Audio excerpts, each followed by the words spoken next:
உங்கள் அழகன். இன்னைக்கு எதை பத்தி பார்க்க போறோம் அப்படின்னு பாத்தீங்க அப்படின்னாக்கா, அன்னபூரணி அம்மனுடைய அவதாரம்.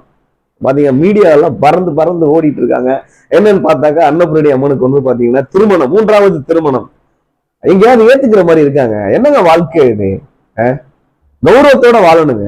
ஏற்கனவே ஜி தமிழ்ல வந்து பாத்தீங்க அப்படின்னாக்கா, சொல்லுவதெல்லாம் உண்மை அப்படிங்கிற ஒரு நிகழ்ச்சியில வந்து பாத்தீங்க அப்படின்னாக்கா, பயங்கர ட்ரோல் பண்ணாங்க மக்கள். அப்படின்னா பசங்களை எல்லாம் வந்து அவங்க பயங்கரமா வந்து இது பண்ணாங்க. என்ன அப்படின்னாக்கா சாபம் விட்டாங்க.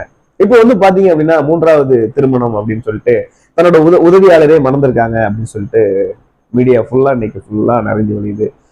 என்னைக்குமே கௌரவத்தோட வாழணும். அந்த கௌரவம் குறைவாக இருந்தா கூட நம்ம வந்து வாழ்க்கை வந்து வாழ்ற வாழ்க்கையில் சிறப்பாக இருக்காது அப்படிங்கிறதுக்கு இந்த மாதிரி ஒரு சம்பவம் வந்து பாத்தீங்க அப்படின்னா எடுத்துக்காட்டு. எனக்கு வந்து பாத்தீங்க அப்படின்னா சாமி அந்த இது பக்தி எல்லாமே உண்டு. ஆனாலும் இந்த மாதிரி ஒரு விஷயம் வந்து வெளியில வரும்போது அப்போ சாமினா சாதாரணம் அப்படிங்கிற ஒரு எண்ணம் வந்து வந்துடும். அதனால யாருக்குமே வந்து பாத்தீங்க அப்படின்னா எந்த ஒரு இதுவுமே இல்லாமல் போயிடும். இயற்கையினால வர சீற்றத்தை கூட சாமியால தடுத்து நிறுத்த முடியும் அப்படிங்கிற ஒரு ஐதீகம், ஒரு நம்பிக்கை வந்து கொண்டிருக்கிறது.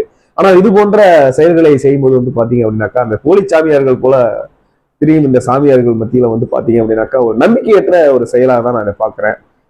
கண்டிப்பா வந்து பாத்தீங்க அப்படின்னா மீடியாவே அலறுது.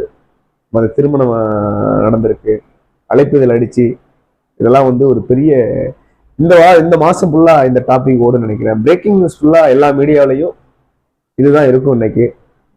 வேற இதுவே இருக்காது. ஏன்னா இதை வந்து ஏத்துக்க முடியாத ஒரு விஷயம் இது. அவங்கள விமர்சிக்கிறதுக்காக நான் வீடியோ பதிவிடல. எல்லாத்துலயுமே வந்து பாத்தீங்க அப்படின்னாக்கா ஒரு கட்டுப்பாடு இருக்கணும் அப்படிங்கிறதுக்காக தான் அந்த வீடியோவை நான் பதிவிடுறேன். இப்போ அதி புதிதா வந்து பாத்தீங்க அப்படின்னா நிறைய சாமியார்கள் தோண்டிக்கிட்டே இருக்கிறாங்க. இதெல்லாம் வந்து சமூகத்தின் சீர்கேடாக தான் நான் பாக்குறேன். ஏன்னா இது வந்து எந்த அளவுக்கு கொண்டு போய் எந்த அளவுல நிறுத்தும் அப்படிங்கிறது யாருக்குமே தெரியாது.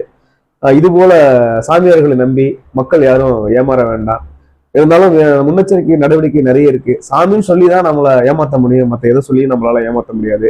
இந்த மாதிரி சாமிக்கு போய் செஞ்சு பல கஷ்டங்களை நீங்க அனுபவிக்கிறதுக்கு பதிலா ஒரு 100 பேருக்கோ 200 பேருக்கோ உங்களால முடிஞ்சதை வந்து பாத்தீங்க அப்படின்னாக்கா சாப்பாடு போடுங்க. அவங்க சந்தோஷமா இருப்பாங்க. அவங்க வயிறு வாழ்த்தும் உங்களை, அவங்க மனசார வாழ்த்துவாங்க.